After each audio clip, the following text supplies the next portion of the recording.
Não crie conflitos em si mesmo. Isso aqui é apenas uma passagem. Tudo sobre o milagre do deputado. Mas seu tumor não está mais aí.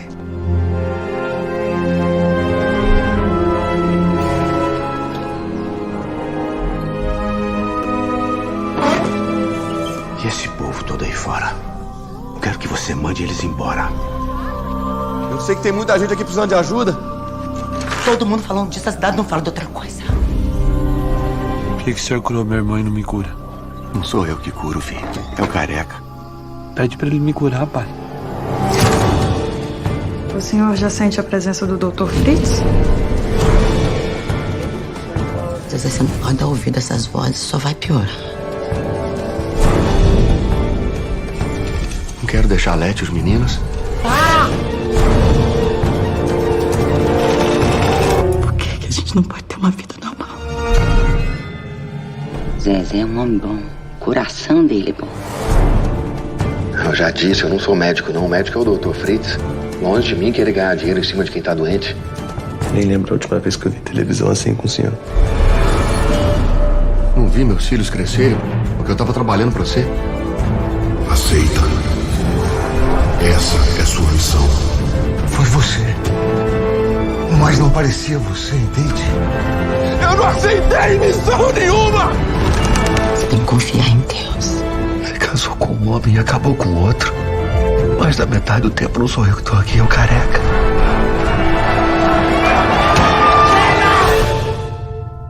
Tá cheio hoje, viu? Vamos começar o nosso trabalho.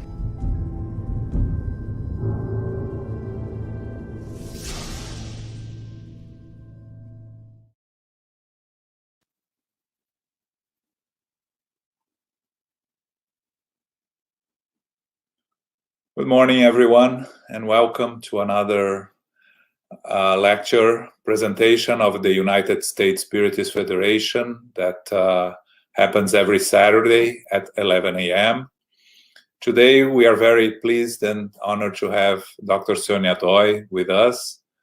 But before I introduce her, let us do our opening prayer, elevating our thoughts, asking for the blessing and protection of the spiritual benefactors, for their assistance for our work of this morning.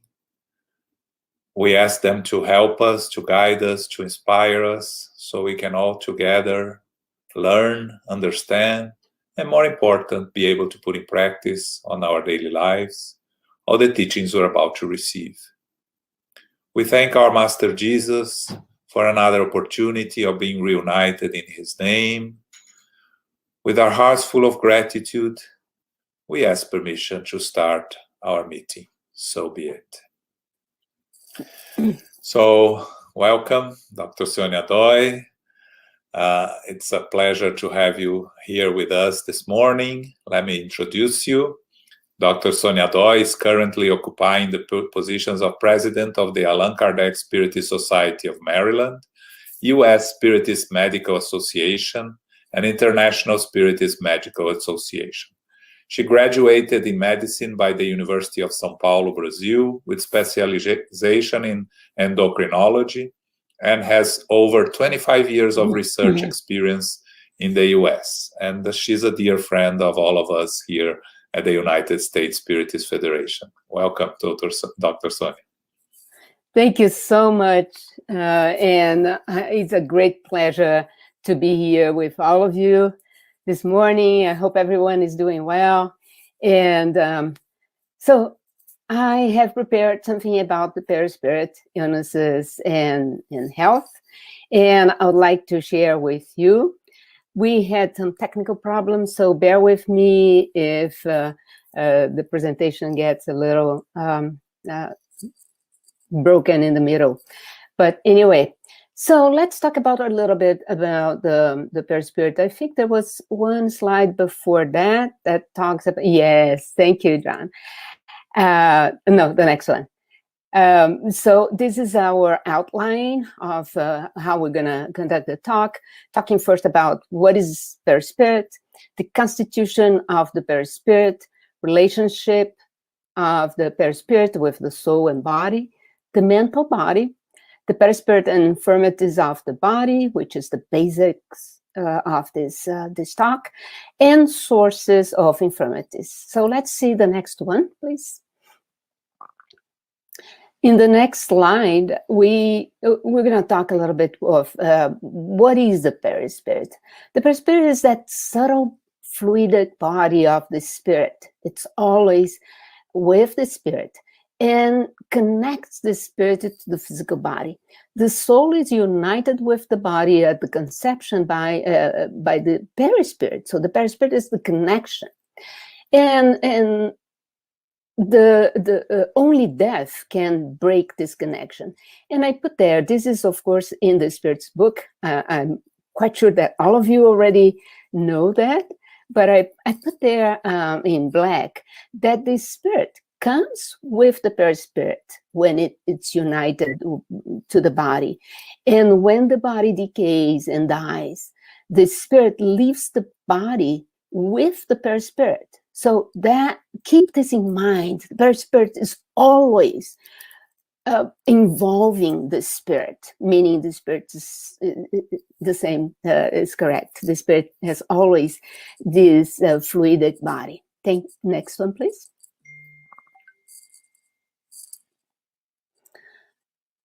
So we're talking about this fluidic body of the perispirits, and we learn in the book Genesis by Kardec, excuse me, that this fluidic body is formed by cosmic fluid. This is one of the most important products of the cosmic fluid, which condenses around an intelligent focus, which is the spirit. So if you read Genesis, there's a whole body of information about the cosmic fluid, and in there it talks about the cosmic fluid being the material that makes the perispirit. The physical body also originates from the cosmic fluid. In essence, everything in the material world is formed by cosmic fluid. And the cosmic fluid then condenses in a different way in the material body than it is in the perispirit. So it's just the elements of the cosmic fluid that condenses in a different form, in a different way. The next, please. So although the perispirit and the physical body originate from the same source, the same cosmic fluid, they are of different forms of matter. They aggregate differently. So this is a very important concept. The perispirit is matter. The very, very fluidic form in the cosmic fluid, and elements that aggregate in a very different form than the dense material that we see here in our world. Next one, please.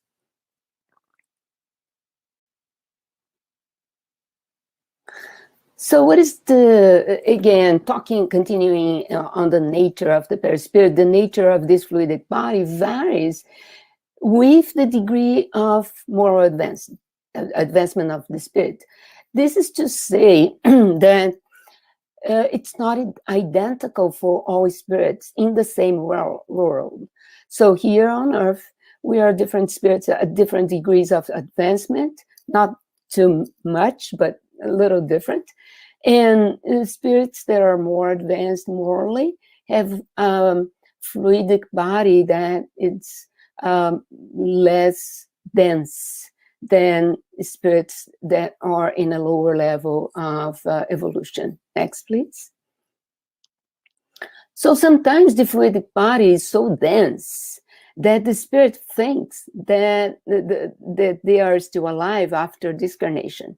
They feel like that perispirit body is the same as the material body, so thence it is. Next one. The difference from the perispirit and the spiritual and the physical body is that the physical body doesn't change according to our state of evolution, spiritual evolution. The perispirit changes, but the physical body is the same, basically the same elements aggregated the same way. Next, please. So here is another very important information. The spirit body is not a reflection of the physical body, although it resembles the physical body. It's not the perispirit that reflects the physical body. It's the other way around. It is the physical body that reflects the spiritual body, which in turn portrays the mental body that presides its formation. This is in the book Evolution into Worlds.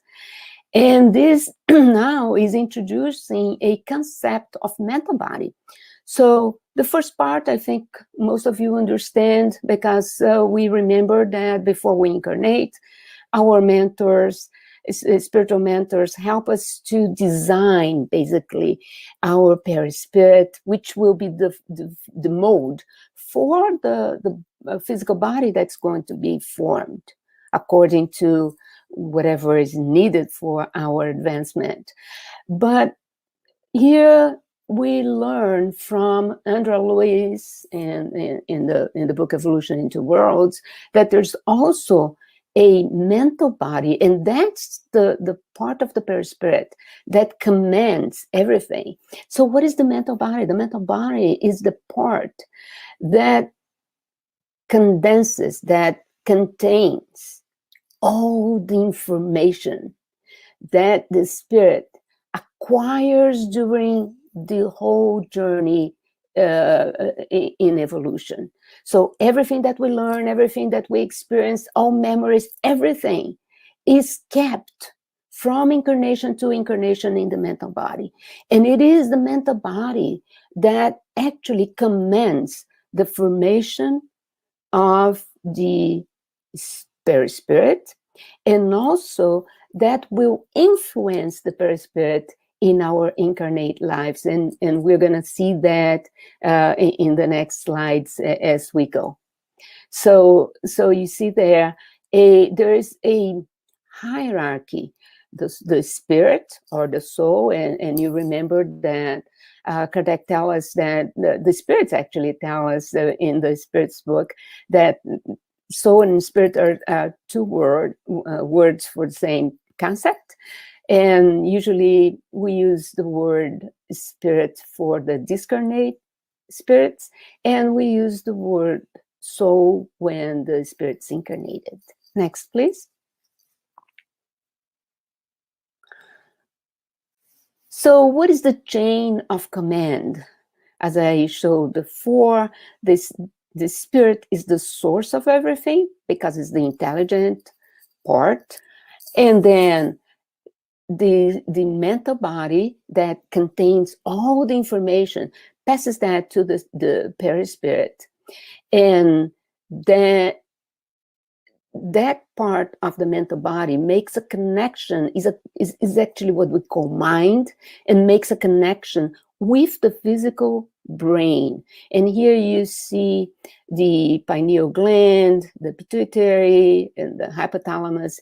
All these parts of the brain are connected to the mind. And there's a whole thing here, a body of information that I probably don't have time to go deep into details, but the spirit through the mind transmits the impulses of thought to the physical brain via perispirit. And possibly this information is passed through a quantum interaction. Next, please. So under the command of the mind or the mental body, all cells, tissues, and organs of the physical body are integrated by the nervous system, and their functions are controlled by hormones. All this is also, this information is a condensed information, of course, and it comes from two books, Evolution in Two Worlds, and the other book is not translated to English, so I put the name in Portuguese, to be fair, but translated would be Between Earth and Heaven, and is also by Francisco Cândido Xavier and Spirit André Luiz. So in these two books, the information is that the command coming from the spirit, from the thoughts to the mind, passes on to the brain, physical brain, to the nerves, the neural system, and to the hormones and functions through the hormones. And we're going to see this in a little more details. But here's a representation of the endocrine system and the several organs. And one of the most important here is the adrenal gland, which is responsible for the stress response. I'm going to see this later. Next one, please.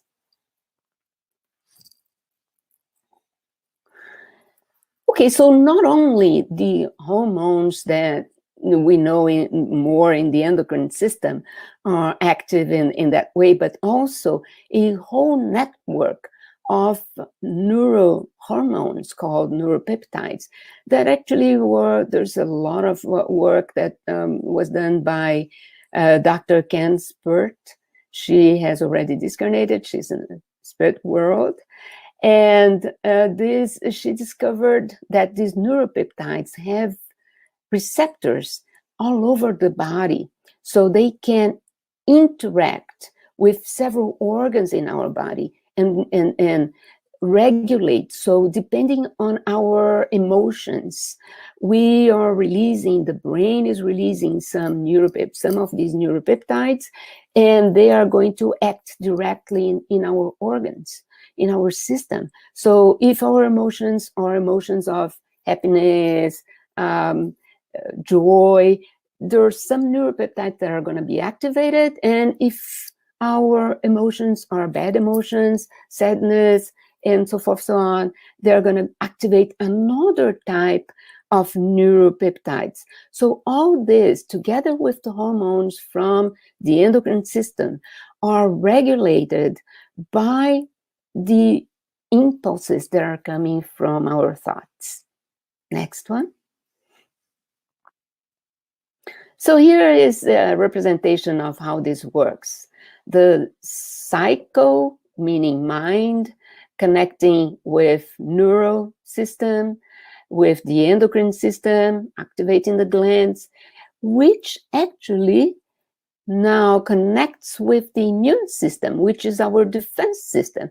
This goes back and forth, activating in a chain of reactions and interactions and back. So depending on how we act or react, this cycle is a continuous cycle, permanent, staying there for days, weeks, years, whatever. Or we can break the cycle. It depends on our thoughts. Next slide, please. So this interaction was discovered by some scientists that gave a long name to a new field of science called psychoneuroendoimmunology. Next slide, yeah. And depending on how we react, we might have an adaptive response and then create a healthy status, or we may react in a way that we dysregulate the system, and then we have disease. Next slide, please. So we're talking about the endocrine system acting on the immune system, and now more than ever, I think everybody's learning about the immune system because of COVID-19. And this is very important because depending on how we are reacting, we may improve the response of our immune system, or we may actually make our system incapable of reacting against invaders like the virus that's going around. But also, the immune system is not only protecting us from bacteria and viruses, but is also protecting us from development of cancer. So if you see on the next click, here is a representation of a cancer cell, which is the gray cell there, and the green cells, which are immune cells, kind of trying to attack, trying to control these cancer cells. So think of it. Our emotions, our thoughts can regulate this system for good or for bad. So if we have a positive attitude, we are every day commanding our immune system to fight against the development of cancer, because our cells have that instinctive type of development. But if we are in a dysfunctional mental state, we might block this defense system, and that's where we have more chances, more risks of developing cancer. Next, please. So let's talk a little bit about sentiment and thought. And let's read this paragraph from, again, Evolution in Two Worlds, because it has very important information there. The particle of thought, which is produced by the spirit, although alive and powerful, is passive before the sentiment gives it form and nature for good or for evil. First important information there. André Luiz is talking about the particle of thought. So we all think of thought as like a vibration, an energy, but he says particle of thought. And we're going to see this a little bit later, but think about the concept of energy and matter, the concept of quantum physics, and that's how thought behaves, okay? Sometimes just as a vibration, but it can act as a form, and we're going to see the consequences of that.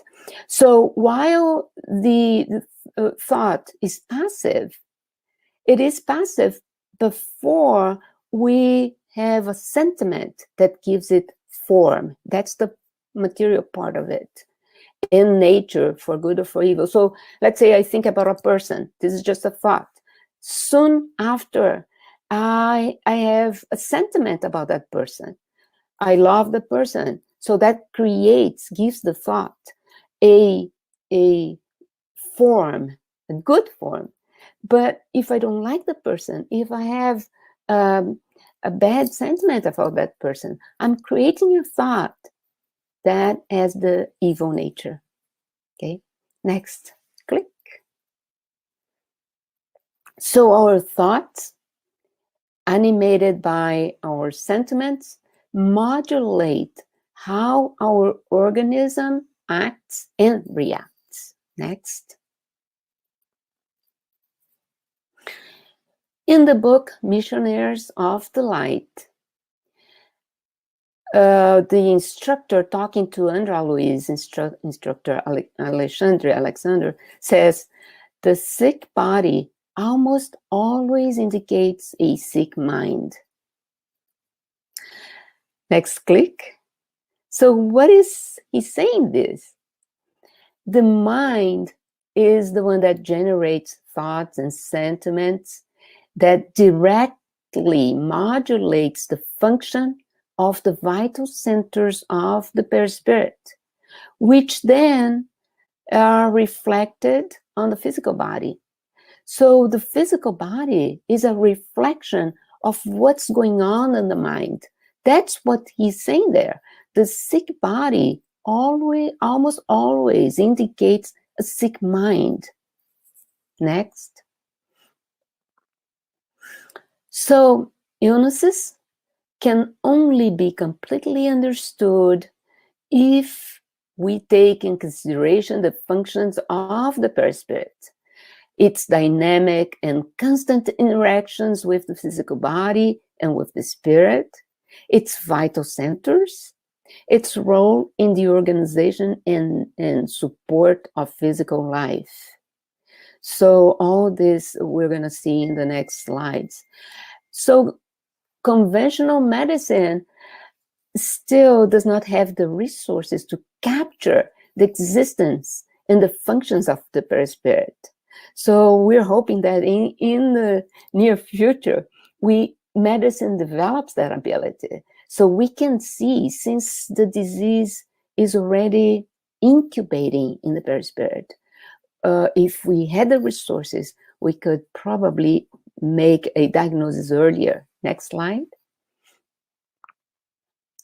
So here are a representation of the vital centers that some people called energy centers, power centers, or chakra. And the perispirit is governed by 7 vital centers, which branch into plexus and vibrate in harmony with each other through the controlling power of the mind. So it's the mind that controls all these vital centers. Next click. So the perispirit is a vehicle of electric cells, which we can define as an electromagnetic field in which thought vibrates in a closed circuit. This is again in the book in Portuguese, Between Earth and Heaven.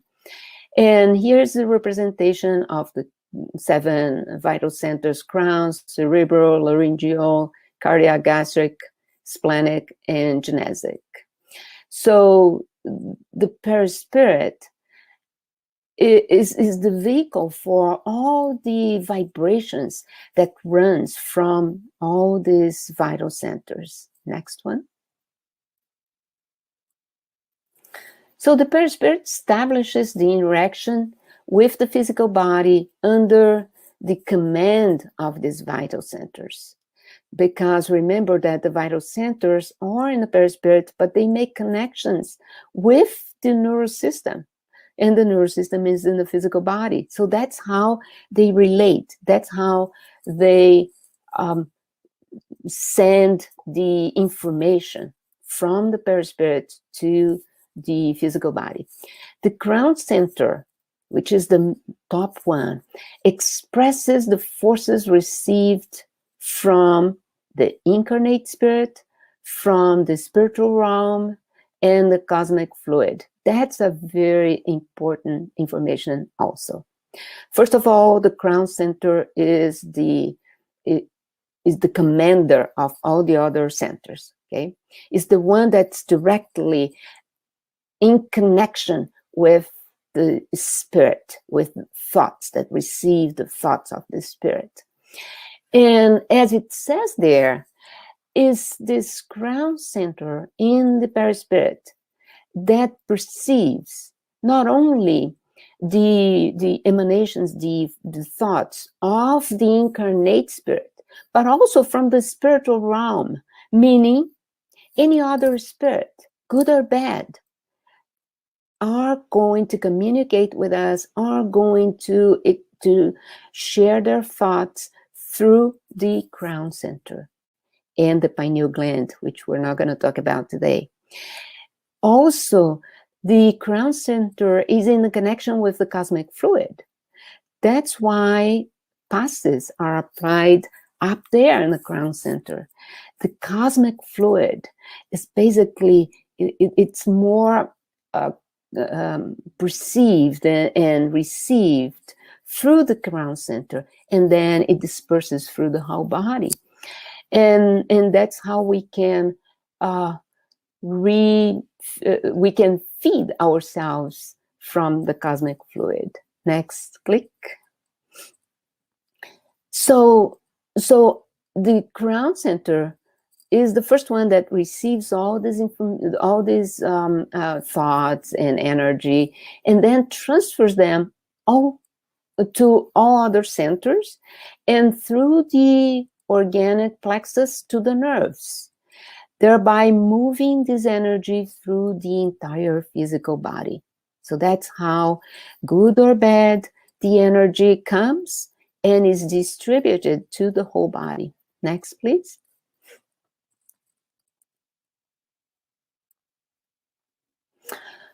So here's the information from Dr. Jorge Andrea. The book's also only in Portuguese, not translated yet. It's called Enfoques Científicos na Doutrina Espírita. He was a medical doctor and spiritist that wrote several books, very interesting books. And in this book, he says that before manifesting in the physical body, illnesses have already affected the perispirit and altered the function of the vital centers. So it's there already. Next, please. And as the illness is already implanted, let's say, or developing in the perispirit, not yet manifested, it shows signs of it in the aura before it's detected in the physical body. So for those who can see aura, they can see the signs of disease. They might be able even to make a diagnosis. It's very interesting. I read once in a book talking about Edgar Cayce, and there was a story that once a lady comes with her sick son and knocks on on Edgar Cayce's door, asking him, because he had already that people knew him for his abilities, mediumship abilities, and she comes with her son, asking for his help. And he didn't want to do anything, but he looks at the boy and he says he has, and I don't remember now, the disease, pneumonia or something like this. But he was able, probably, I think two possibilities. He probably could see the aura of the child and see what the disease was through the perispirit, or he was informed by another spirit who could see the aura, the perispirit already, the disease in the perispirit of this child. So the aura is a projection of the perispirit. It shows. And many people have heard about auras, and aura can change depending on our state of mind, right? So let's see the next one. So this is how the spirits working in the realm of cure can diagnose and work on healing according with the merit of each person. So when we have spiritual healing, spiritual cure, this is how the spirits, the benefactor spirits, were working on that. They see through our perispirit what is wrong, what is affected, and they might be able to work on that. And of course, all this depends on the merit of each one. Next, please.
its formation. This is diabetes. We, in our present incarnation, we may not be able to complete there, the more damage it will do. And here I just put two examples of scientific articles showing that depression, for example, the first one, there's a relationship between depression and coronary disease. There's also scientific evidence of bipolar depression with type 2 diabetes. So next one, please.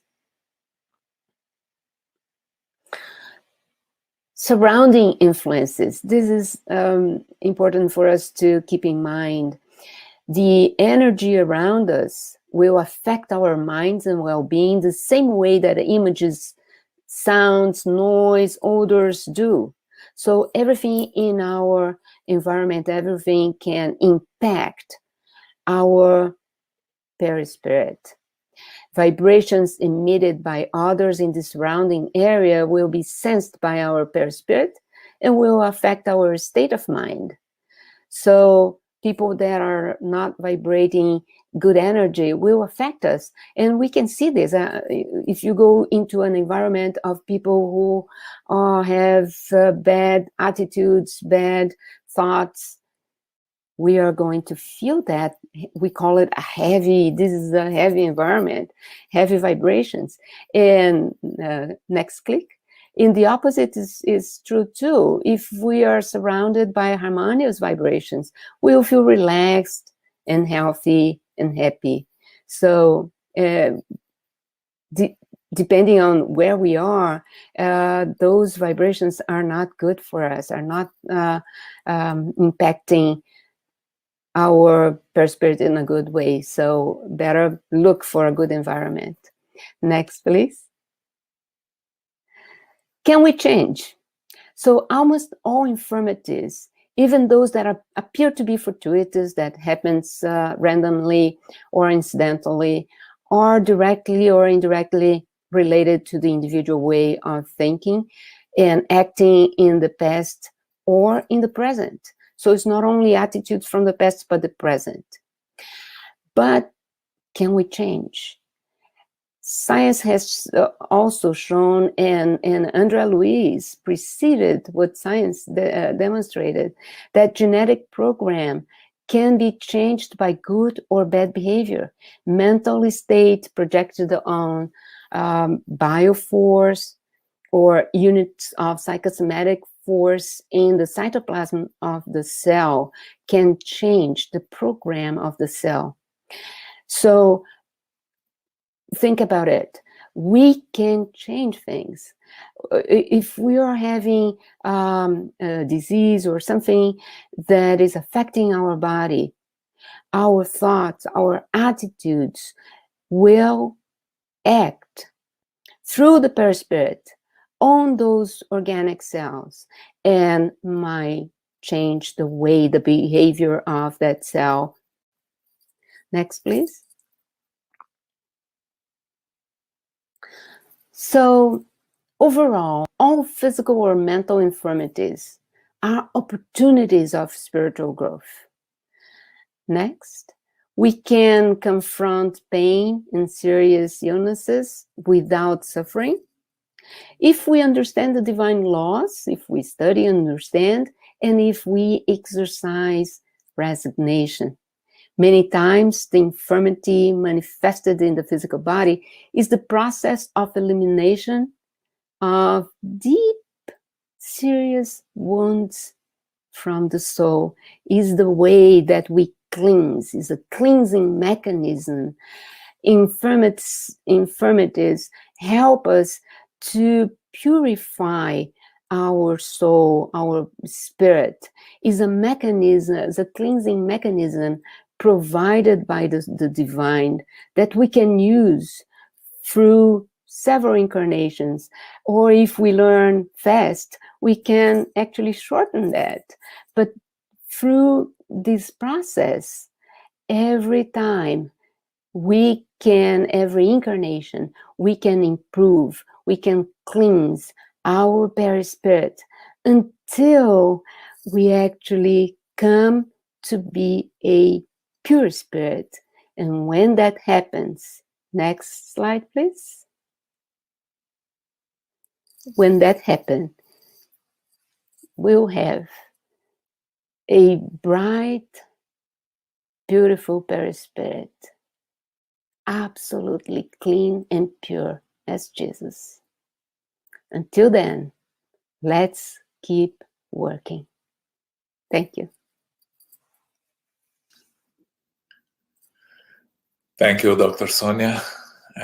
Wonderful presentation. So many things come to our mind here. So many questions. I saw in the comments that someone, Marcia Bennett, already suggested that we have a meeting with you to talk about, to go into more details, talk about the pineal gland, and I'm sure that we can schedule something, because really there is a lot to learn more on this topic, and it's always a fascinating topic, right? So thank you all. We have some questions. We have time for some questions, okay? Okay. It's just, I just want to say that there's so much information. Most of this coming, of course, Kardec makes the introduction to all of the concepts that are most important for us to understand. But then André Luiz, the books of André Luiz brings a lot of information that are very, very important. Most of it is in the Evolution into Worlds. And then, as we put all this together, it's a huge volume of information, as you said. Yeah, just a side comment here. Between Heaven and Earth is translated. It's translated into English. You can find. Oh, it. is it? Oh, yeah, yes. It's a great book. My apologies. Between Heaven and Earth. I didn't follow with the translations. Okay. Actually, all the books from André Luiz's Life in the Spiritual World are translated into English now. The 15 books. So that's fantastic! Great. I didn't get with the translations. Thank you. So let's go to the questions. I understand you said the perispirit varies with the degree of moral advancement of spirits. Can you give an example of how this is evidenced here on Earth? We don't see that. We are talking about perispirit, right? How the perispirit varies. And we cannot basically have evidence here on Earth unless we are able to see the perispirit of one person or another. So this comes as information from the spirit world, and we have to just believe and understand. Or for those who can see the perispirit might see, but there are tenuous differences. What Kardec's talking about, this is in the book Genesis, and he's talking about the way the elements form the perispirit. There's a lot of information also in the Medium's book about the perispirit. And what they say is that the example is that on Earth, the perispirit is formed with the elements that are present in this planet. If you go to another planet, the perispirit there is formed in a different, with different elements. It's the same cosmic fluid, but they are kind of aggregated in a different way in other worlds. Here on Earth, this might be, the difference might be that the person that is morally more evolved has a perispirit that is lighter, that is more subtle than others. So as you pass into the spirit world, as we live here, the transition is a little easier because the perispirit is more subtle, more developed. Thanks. Another one here from our friend Daniel Santos, from a scientist to another scientist.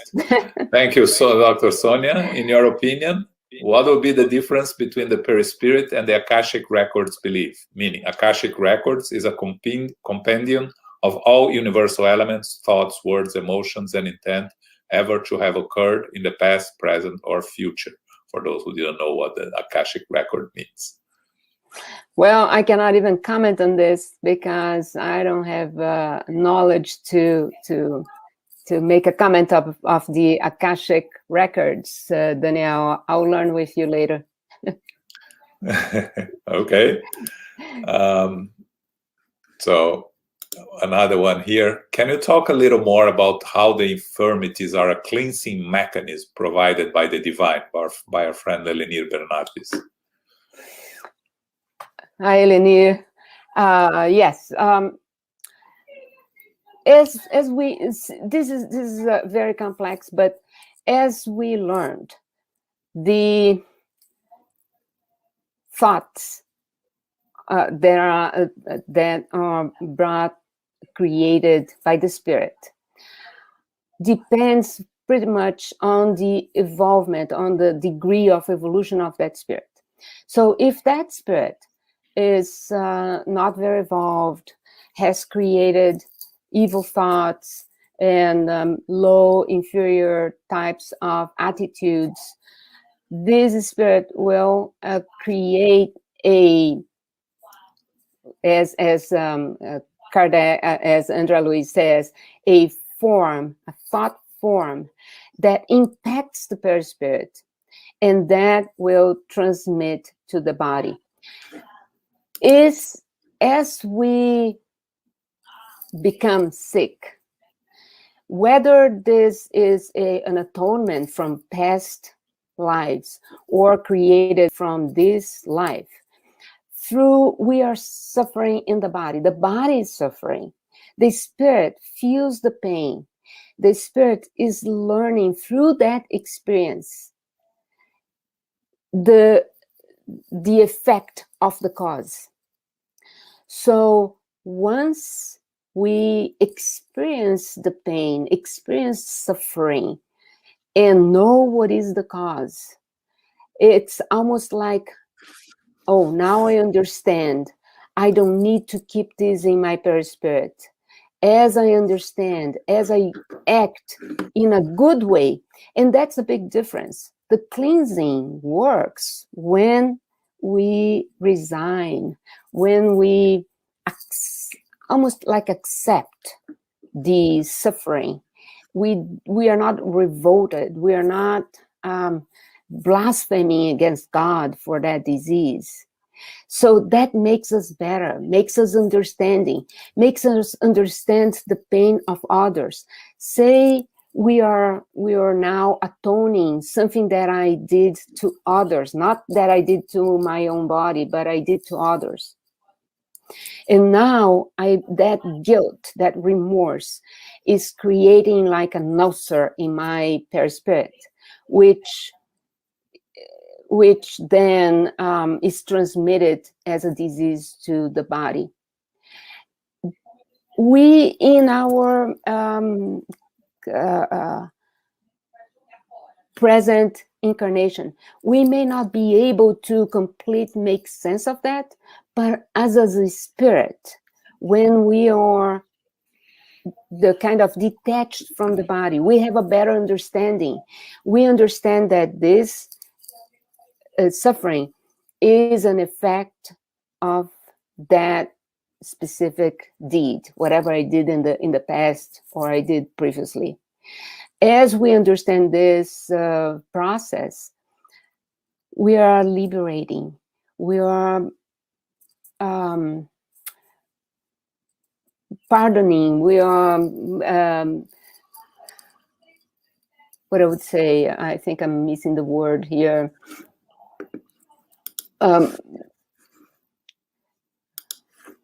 We let ourselves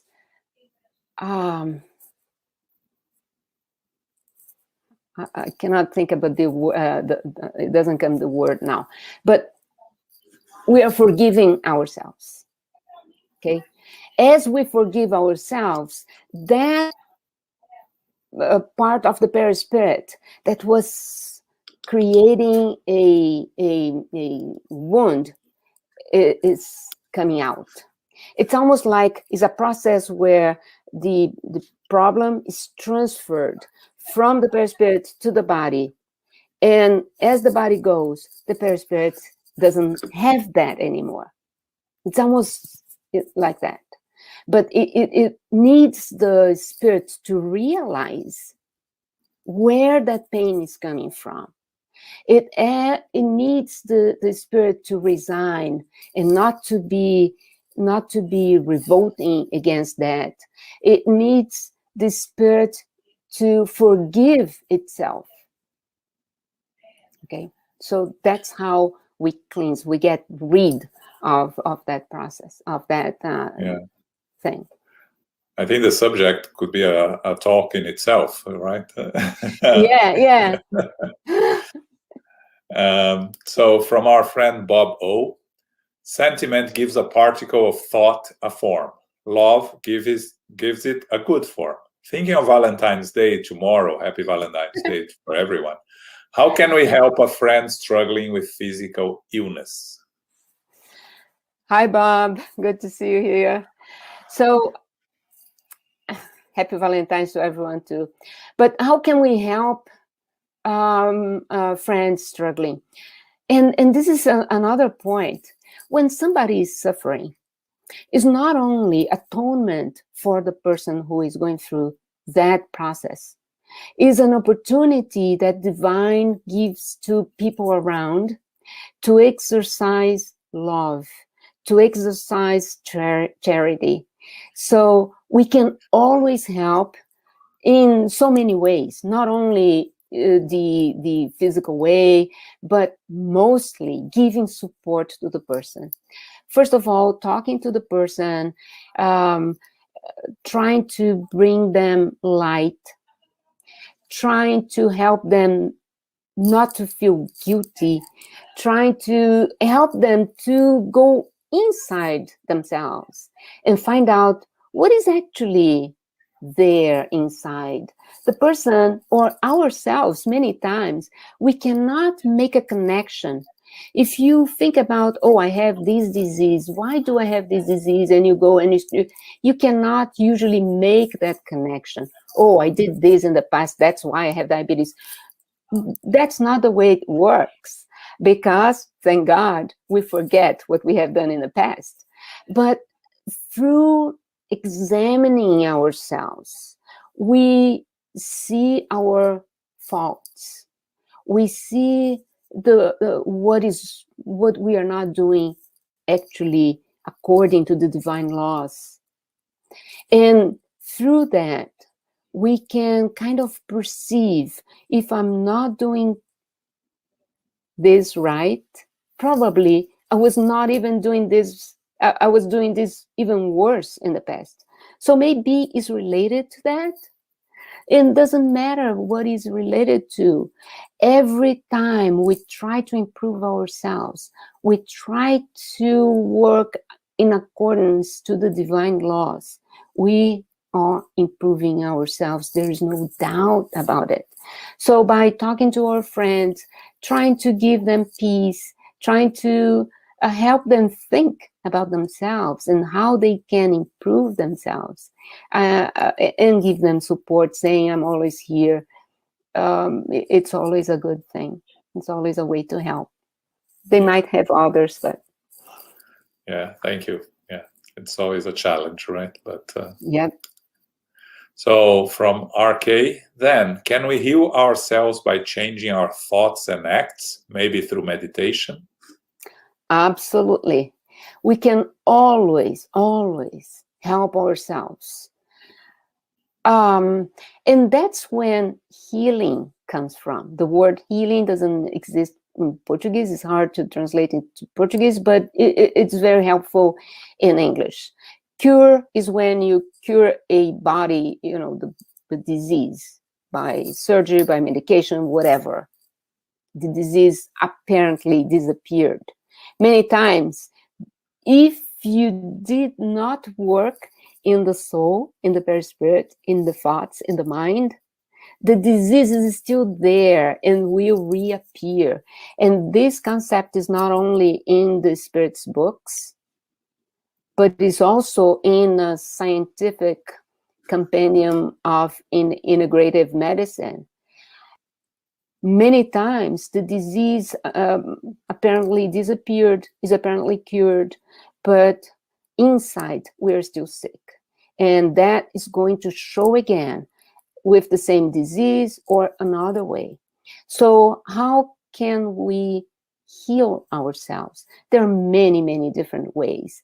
Meditation is one way, and there are several scientific papers showing that meditation can help in improving health, in improving even the treatment, response to treatment in cancer, in some other diseases. So meditation is one, and there's prayer, passes, all that. There's so many ways, but keep in mind that always starts with our will to improve ourselves. There's no other way. Thank you. So, long one here. You explained that everything is connected, thoughts, feelings, emotions. You also mentioned specifically that there is a connection between emotions and neuropeptides. Can you explain further how the neuropeptides work with our emotions and how they impact our ability to stay healthy? That's another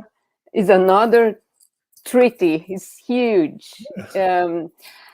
These neuropeptides, neuropeptides, they are like little proteins, pieces of proteins that are produced in the brain, and they circulate through the blood to the body.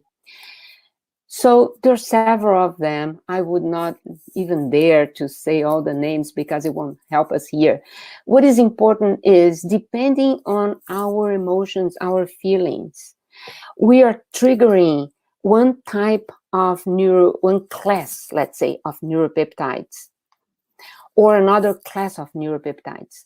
They are, say you are very happy and you are releasing some of these happy neuropeptides. They go through our bloodstream, and they connect with cells because they have receptors. So they connect with cells in our body, and they act through several different ways, mechanisms, biological mechanisms, to make that cell work. So if we are releasing, if we're having good emotions, releasing good neuropeptides, our cells are working in balance, are working productively.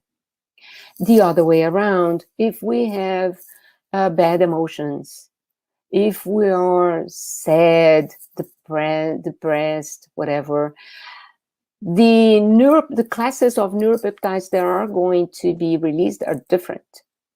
And they will impact not only the whole body, they all impact the brain itself. So that's where we can have mental disorders. And if you have a tendency or propensity for a certain disease, so you have propensity to diabetes, but you're not diabetic, as you start releasing those, having those bad emotions, releasing those neuropeptides related to bad emotions, they're going to impact cells. They're going to release other hormones from the endocrine system, and they're going to then trigger diseases like diabetes. So I think many people have who have diabetes remember the people who have diabetes after a very stressful situation. For example, a person that had a huge emotional problem, family problem, after that they developed diabetes.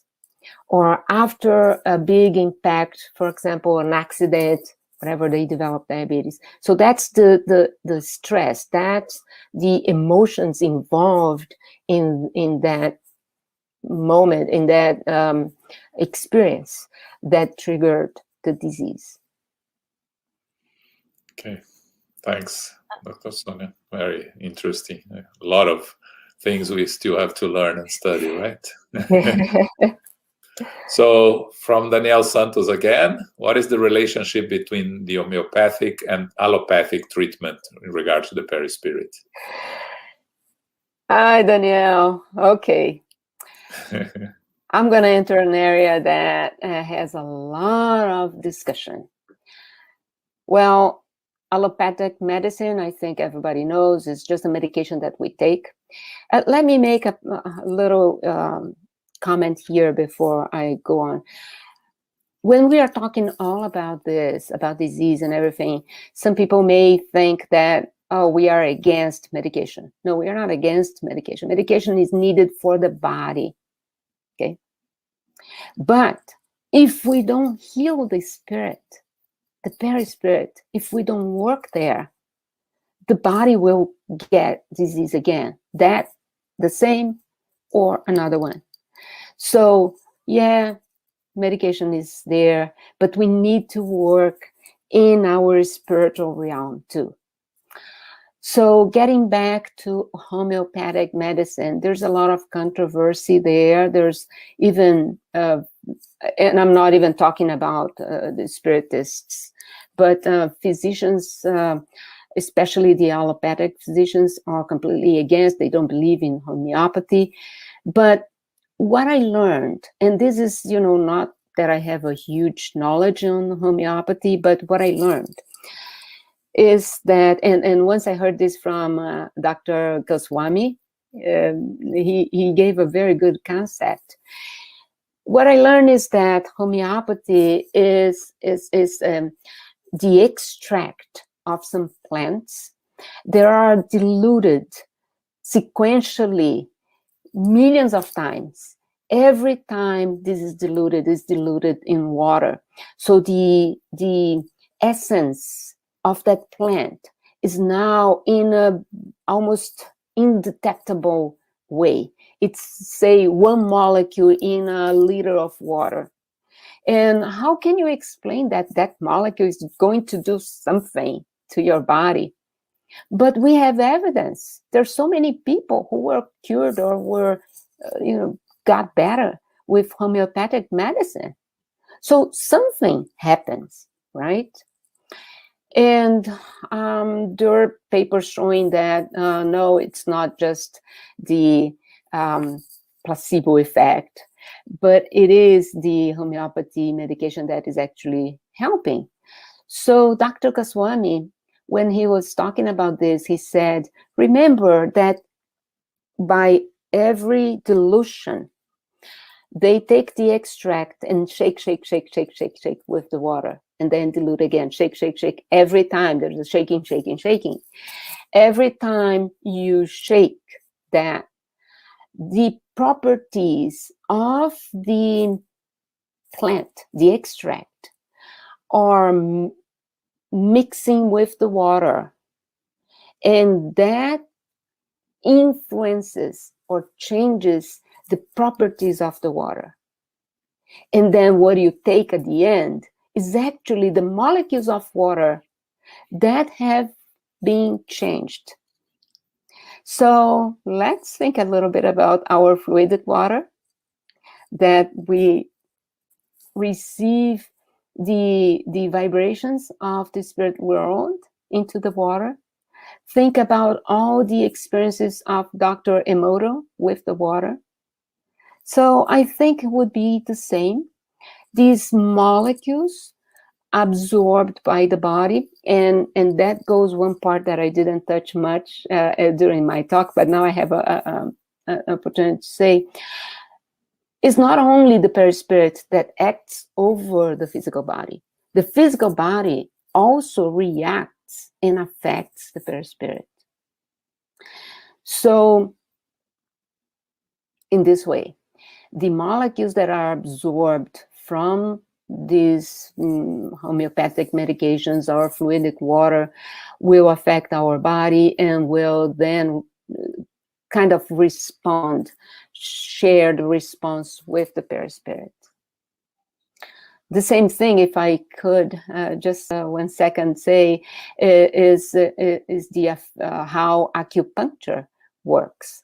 acupuncture works on the meridians, which are kind of related to the what we call vital centers or chakras.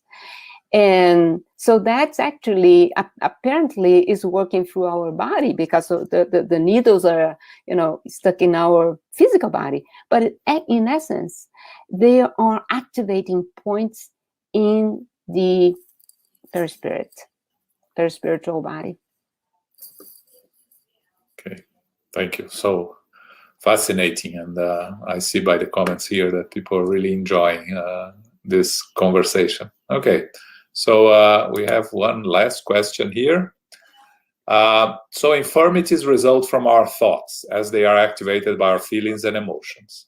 But infirmities also offer a cleansing mechanism to our sick soul. Can you help us better understand the paradox of this statement? Okay, so again, this, as I said, is complex. So the thoughts, feelings, let's talk about, think about the spirit. The spirit is who created the thoughts and who have the emotions. That is what actually goes through the perispirit to our body and makes our body sick. How is that a mechanism of cleansing? Is what I was explaining before. As we do this process, as this process happens, if we have awareness, if the spirit is aware of the process, if our attitude is an attitude of resignation, is an attitude of understanding, we are helping for the perispirit to get rid of that source of disease, to that source, that what André Luiz calls area of remorse. So our bad thoughts, our bad emotions from this incarnation or from previous incarnations that are now created in the perispirit and reflect in the body, depending on our attitude against it, will work as a cleansing mechanism. But if we are revolting, if we are not resigned, if we are not accepting this, what is our attitude? We get even more depressed.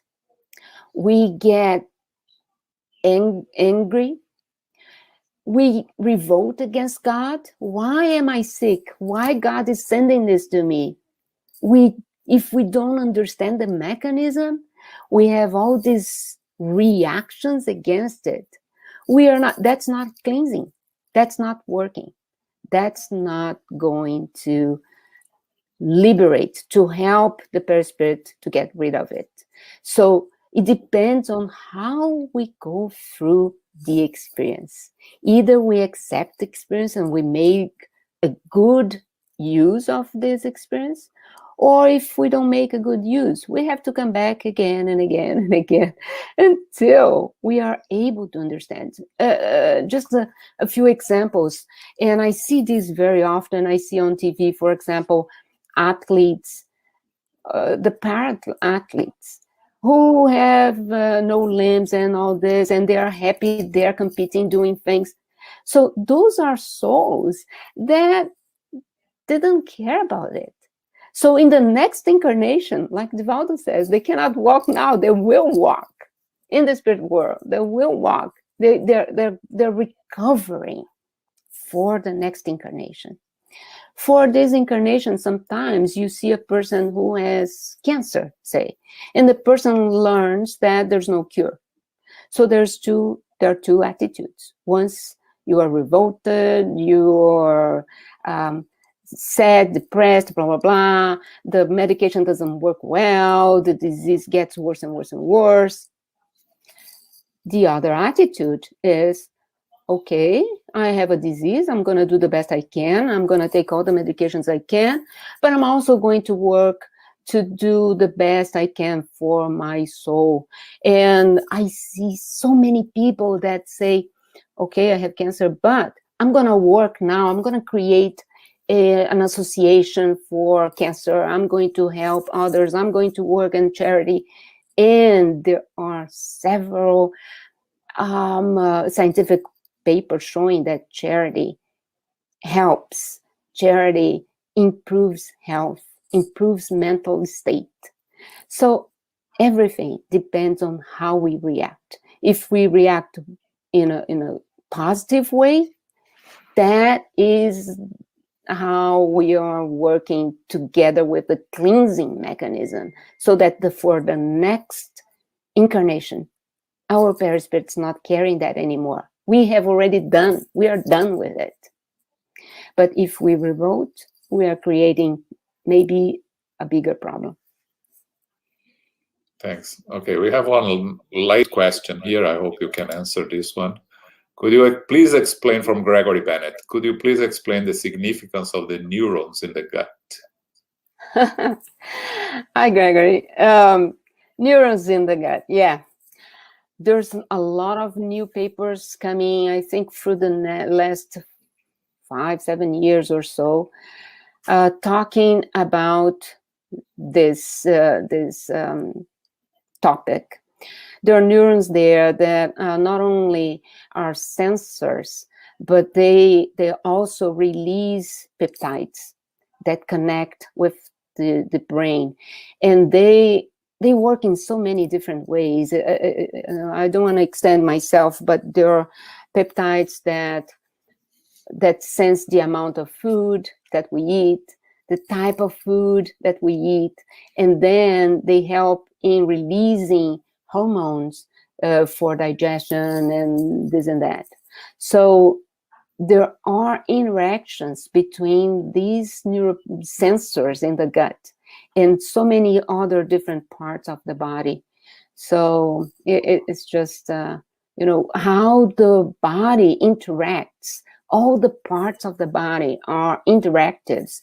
If you have a disease in one place, that disease is affecting, say you have an ulcer in the foot, but still, whatever is there is acting and going through the whole body and affecting other organs and affecting our state of mind.